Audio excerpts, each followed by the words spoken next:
الناشئة. عينها الرئيس الفرنسي إيمانويل ماكرون عضوا في المجلس الاستشاري للمساواة بين الجنسين في مجموعة السبع، كما قادت حملات للدفاع عن حقوق المرأة في موريتانيا ودعمت صوتها ليكون مسموعا محليا وعالميا. قصة إيسا تلام في التقرير التالي.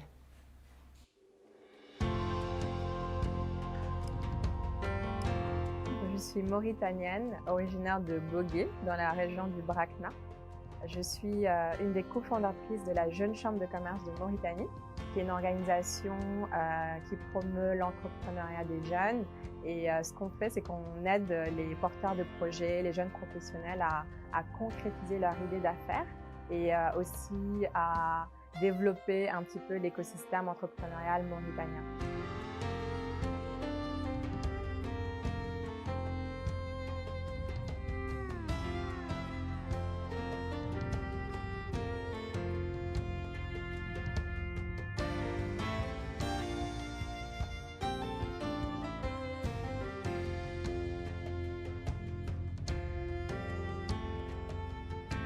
En parallèle, évidemment, je m'implique dans certaines causes qui me tiennent à cœur.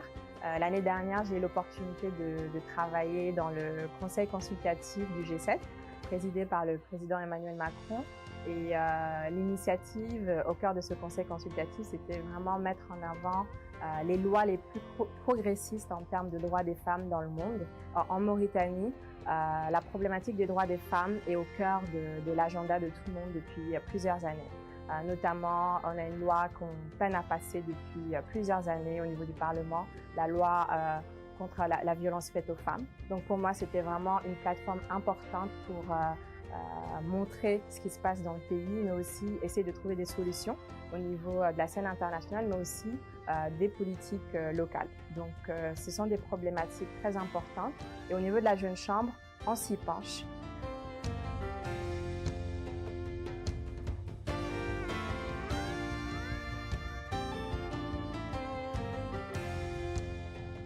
Pour nous, le fait d'être constitué principalement de femmes au sein de l'équipe, c'est un signal fort qu'on lance à la société, aux jeunes filles qui nous ressemblent partout à travers le pays, pour montrer qu'il y a des alternatives.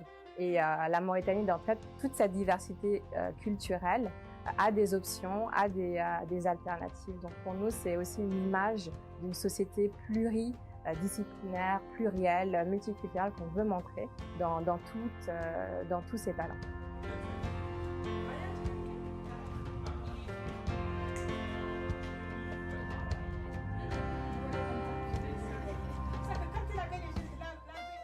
C'est quelqu'un d'exceptionnel parce que elle a compris que, en fait, on construit pas les choses tout seul, mais en donnant des opportunités aux personnes. Donc c'est quelqu'un qui a un grand cœur, qui aime son pays, qui donne des opportunités aux jeunes femmes en particulier, pour qu'ils aient cette opportunité de servir leur pays ou de eux-mêmes en fait d'atteindre leurs objectifs, que ce soit personnel.